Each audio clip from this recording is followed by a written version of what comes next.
في هذه الحلقة من السياحة في الصين أستكشف تاريخ فودينغ من تجارة الشاي إلى ثروات البحر وشموخ الجبال، وأكتشف العلاقة الحميمة بين الناس والطبيعة.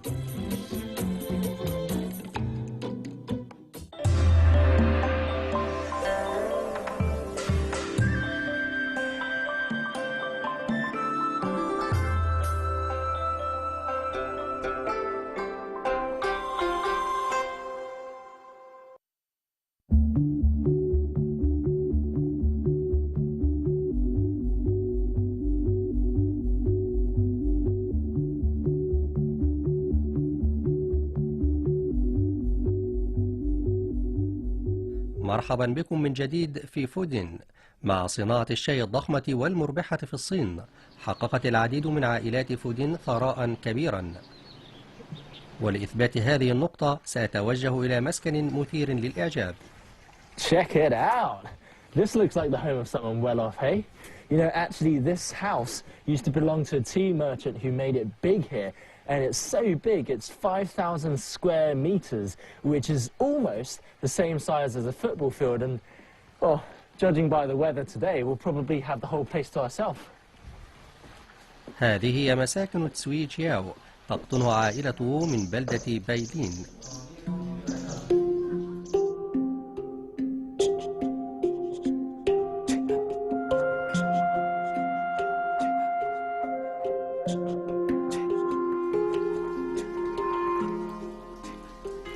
هذا المجمع السكني هو الأكبر من نوعه في جنوبي الصين، لكن حجمه مجرد جزء من القصة.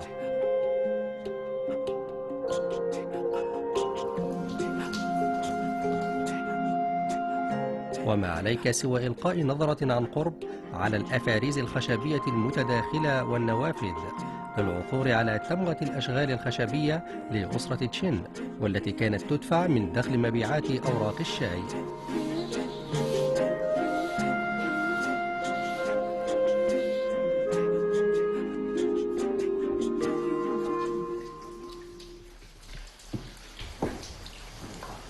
大叔啊，这都是茶叶吗？哦，是自己摘的？啊，您也是姓李吗？我是我妈媳妇。哦，啊，您嫁过来的吗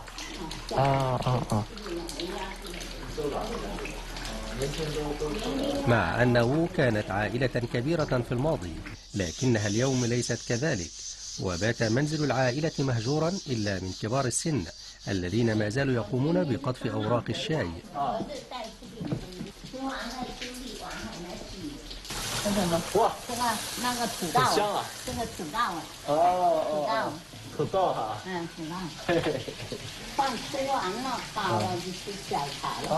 咱们采茶季节挺长的哈，一直从对，从9月8月底就可以结束了。哦，茶就结束了。您很了解。Usually, I mean, when you come to these really old residences, it's basically just a museum. There's no one living here anymore. But this is probably, I can't say one of the few, but at least this is the first old residence I've seen where people are still living there. People from the household that originally built this entire mansion, and it's actually, you know, a part of their everyday life as opposed to just being something for visitors to look at. 讲英语。讲英语，对，有可能说不定几百年前就是说的英语进来买咱们茶呢。بعد مرور 270 عاما، لا يزال بيت عائلته صالحا للسكن، كما أن أفراد العائلة متماسكون بشكل قوي ويمارسون تجارتهم بنشاط.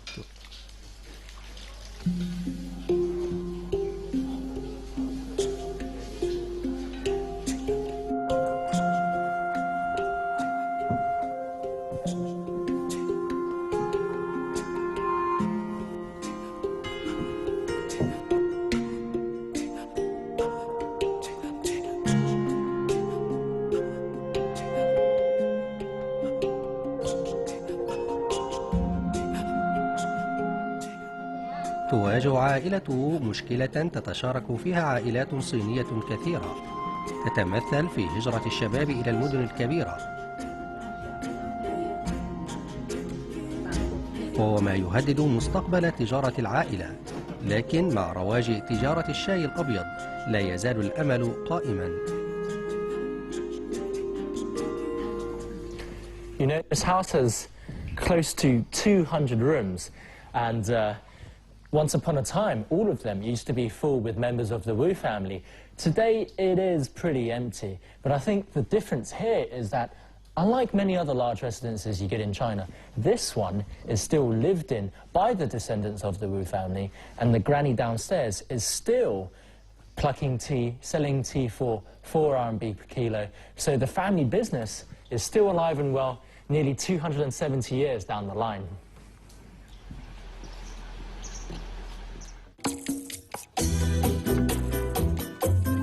لاحقا سنكتشف أن الخير يتجسد في شكل حصان عند أبناء البلدة، وسأتحدث مع البحارة القدامى الذين يمارسون عملهم الآن على البر.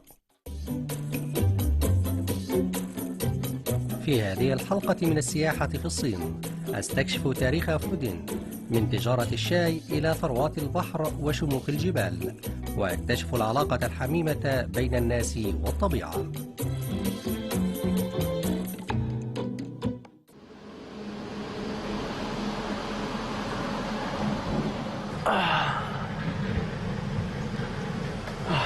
Just taking a bit of a breather by the roadside.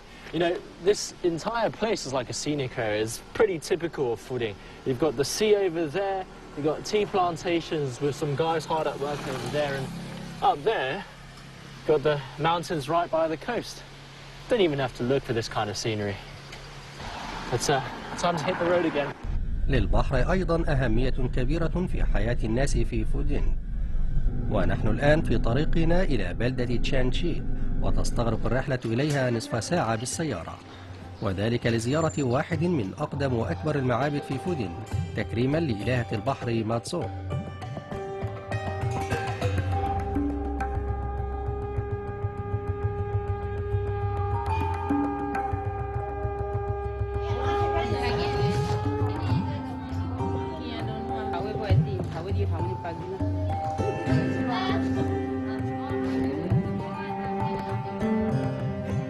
تعرف إلهة البحر ماتسو على نطاق واسع في مقاطعة فوجيان وتايوان، وبنيت من أجلها المعابد على طول الساحل الصيني.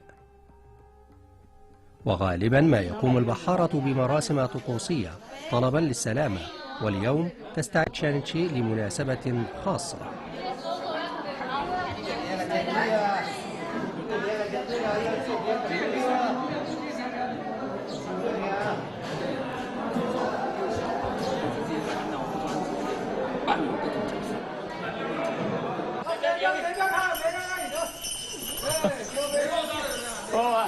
A bit of a surprise. Originally came here to see this temple dedicated to Mazu, but it seems like we bumped into rehearsals for the local horse lantern dance, so gonna go see how that goes.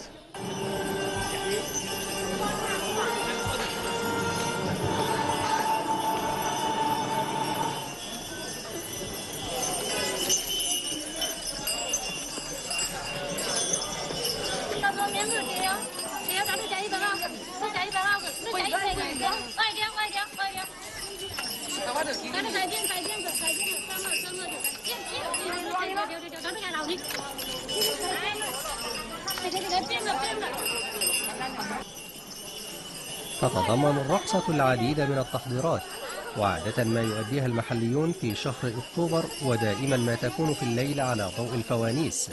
وإن كنت تتساءل عن سر ظهورهم بشكل خيول، فهناك تعبير صيني يقول: الخيول تجلب الخير. وفي الفلكلور المحلي كانت هذه المنطقة أرضا للكثير من المعارك، أما عودة الفرسان في كل مرة فكانت علامة على تحقيق النصر. وبمرور الوقت باتت فوانيس الخيول مرادفة للخير والحظ السعيد، وفي الوقت الحاضر يتلقى راقصو فوانيس الخيول دعوات من كل أنحاء جيجيان وفوجيان.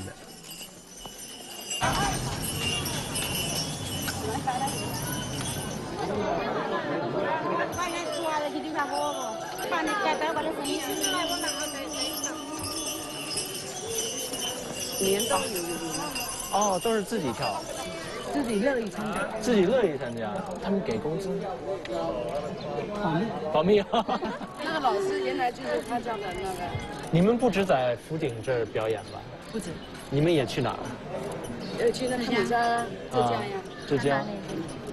上海也去了。上海没去。上海就浙江比较近。我们是北方的。北方你也要去，我们也去。那这是只是咱们这儿福鼎有吗？对，就我们这里有，就我们前里这里有。哦，有差不多多长的历史了？哦，很长了。那很长了。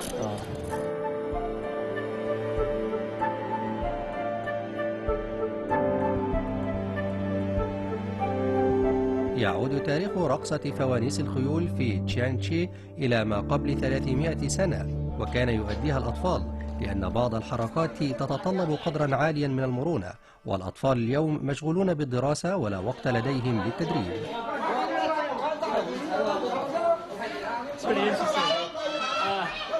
I didn't expect that this temple would be so lively. I'm sure, yeah, it is dedicated to sea goddess Mazu, but it is also a quite lively community centre. You've got guys playing cards over there. I saw some others drinking tea and playing mahjong. And apparently when kids get off school, they'll come here to play badminton. Yeah, whatever kids do. It is still very much alive in the middle of the city. Time to clock out for the horse dancers, eh?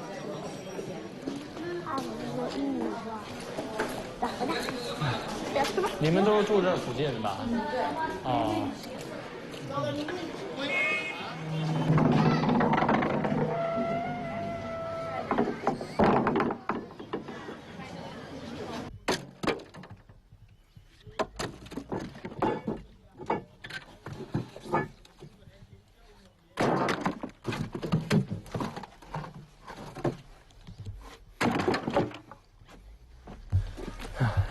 I bumped into this gentleman here and I saw him picking out wood from the scrapyard and asked him what he was doing.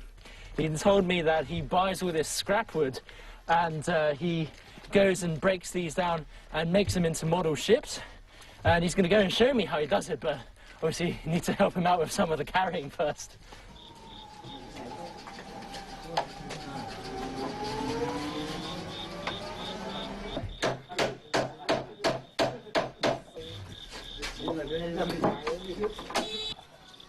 This is 您那个把刚才那些木台弄修。这木台好的，那个木台就不能做了。哦，还得挑木材。哎，挑木材好的木材来做，不能做那么多，做要细的，不能做那么多。那您原来也就是干这行的吧？啊，对。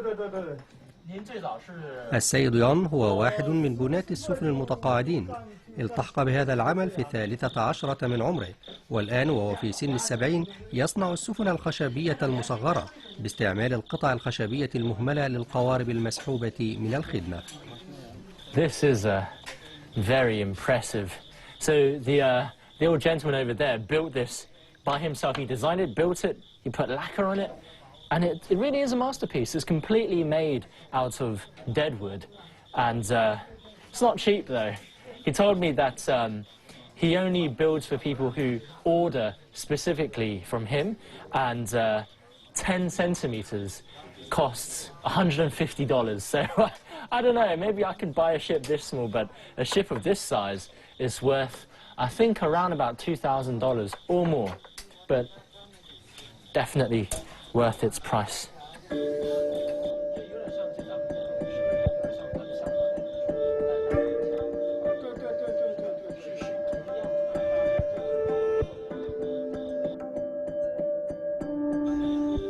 So I asked if there was a finished version of this boat. This one is as close to finished as you get. It's not got the mast on yet, but you can see it's really taking shape. And I think it really just looks like the junks you see in Hong Kong and Vietnam. You don't see any more of these ships here anymore. They're real ships. But at least with this gentleman around, they will see how fishermen used to go out to sea in one of these. And personally, I think I like this version. It's also more within my budget. Take a look.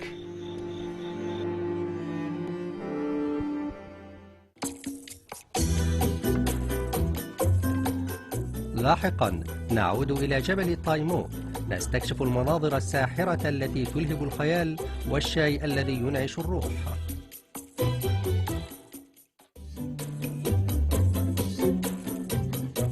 في هذه الحلقة من السياحة في الصين أستكشف تاريخ فودينغ، من تجارة الشاي إلى ثروات البحر وشموخ الجبال، وأكتشف العلاقة الحميمة بين الناس والطبيعة.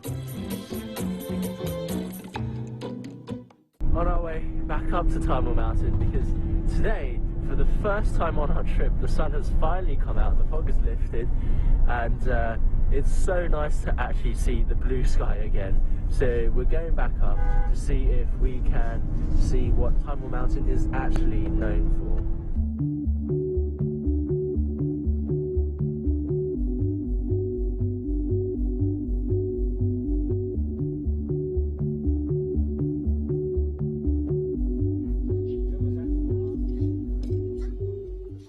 Something look familiar to you?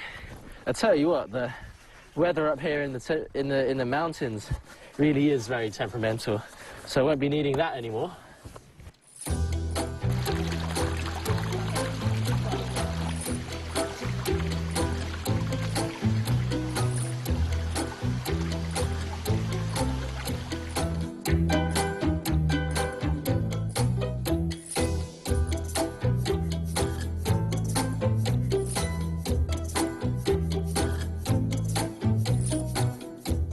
يا له من فرق كبير أحدثه الطقس. في يوم صاف يمكنك أن ترى جميع الصخور الخلابة التي يشتهر بها جبل تايمو. هل يمكنك أن تخمن سبب تسميتها بصخرة الزوجين؟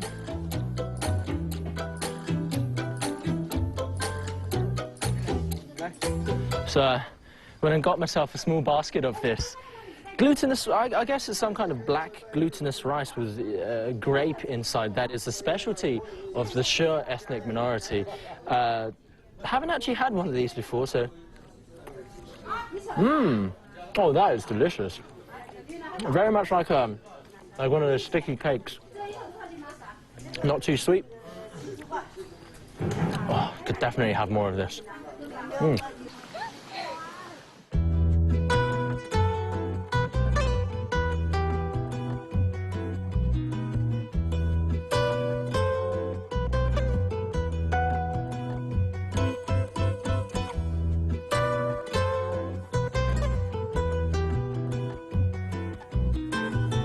أينما تكن الصخور يكن الماء، وبالقرب من بركة التنين الزمردية يقع معبد غواشين.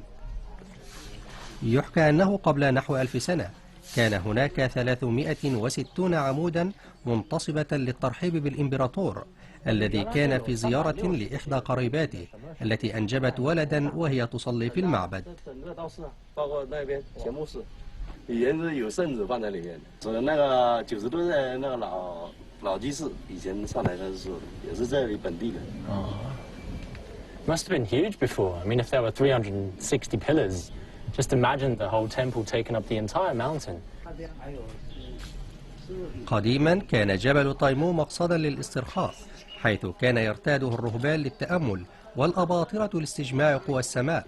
أما عند العامة فهو عبارة عن صخور غريبة الشكل تدخل البهجة على القلوب.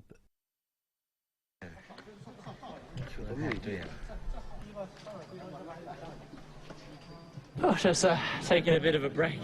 Apparently, some say there's rocks behind me look a bit like the Animal Planet. You have carps, you have hippos. Apparently, there's even a kid suckling on. You know what kids suckle on.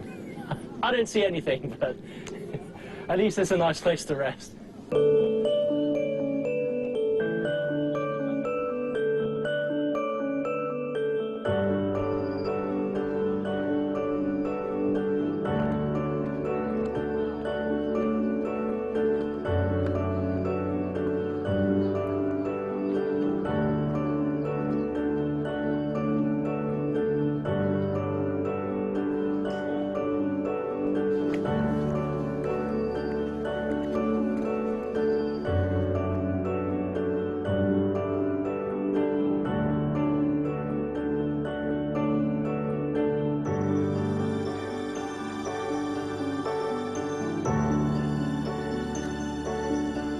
لدي يقين بأن الأباطرة والرهبان في الزمن القديم كانوا يشعرون بما يشعر به الناس اليوم عندما يصلون إلى قمة الجبل.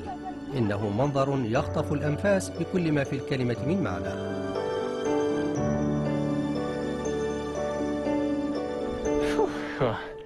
What a great panorama, hey? You know, the Chinese love to immortalize mountains as people and animals. But as for me, it's just incredible to see these ancient geological formations, these granite boulders and mountains. Back in the days, there used to be so many temples around this area with monks meditating.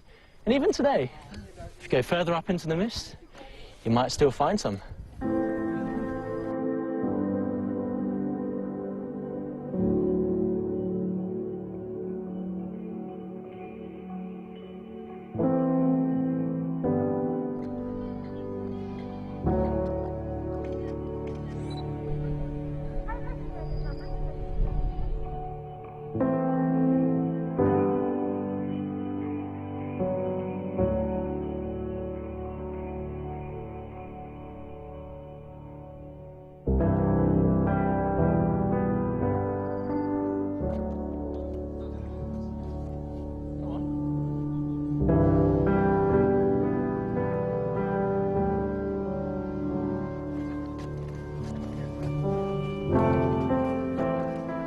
لقد قضيت هنا يومين، لكنني لم أستطع رؤية جميع المناظر التي يشتهر بها جبل تيمور. يقال إن بعض الناس يمكثون في سفح الجبل ويتسلقونه يوميا لاستكشاف زاوية أخرى لهذه السلسلة الجبلية المهيبة. وبرأيي فإن جبل تيمور يشبه الحارس الذي يعمل على حراسة فودينغ وحماية أهلها، سواء كان الجو ممطرا أو مشمسا. على الجانب الآخر من جبل تيمور يقع موطن الشاي الأبيض.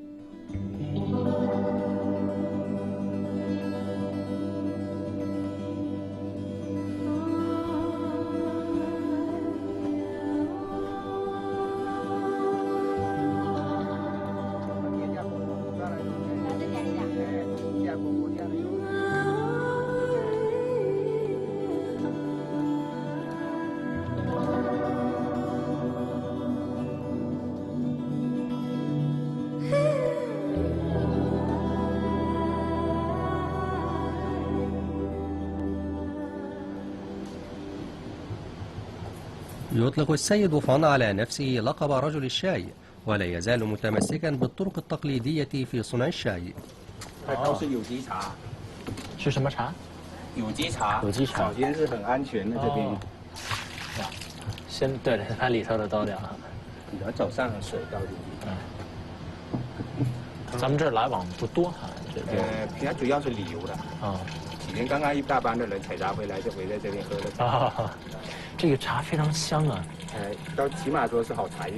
Smells so wholesome, you know. I think that's one of the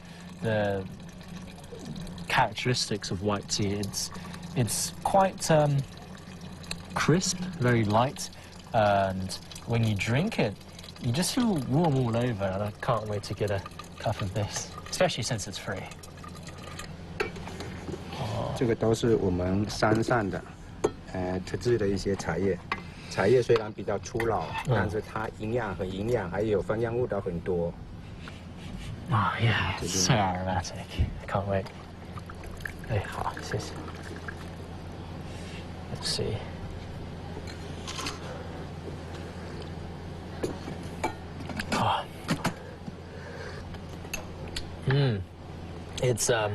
It's so light.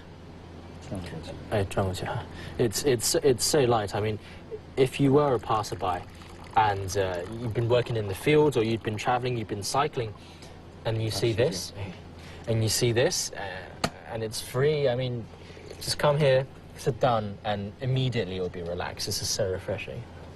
就白沙山这边的茶叶就是原汁原味的，我们也没有刻意的去做它，就是它那个茶叶采下来，白茶就是说很自然的晾干晒干，就是它最高的一个工艺境界。它味道不重，清清淡淡的，所有的茶叶里面的内容物基本上都差不多，但是说唯有白茶就是说加工过程当中没有对它进行破坏。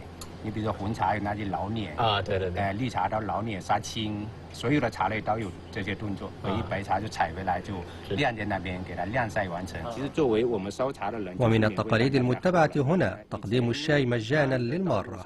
每一条道路上都有老人在这做这个事，这是我们一个中华民族的一个传统美德。那您是等于把这个传统保留了，因为现在见路边呢有免费茶不多哈。应该说是不多，而且我们又在这边做茶，而且又很方便，也没有什么想我是在这边做这个事情的，很随意。In this modern age, you don't have many people doing this kind of thing anymore. Who would think of giving free tea to passers-by? But with 1 cup of tea, you can not only earn loads more new friends, but it's also good for you. You know, people might not necessarily give back to you, but at least they will keep you in their heart.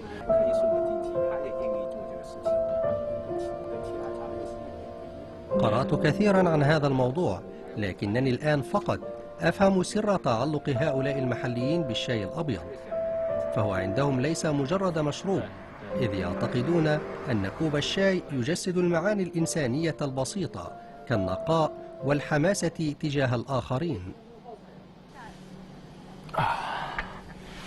Feels so much better.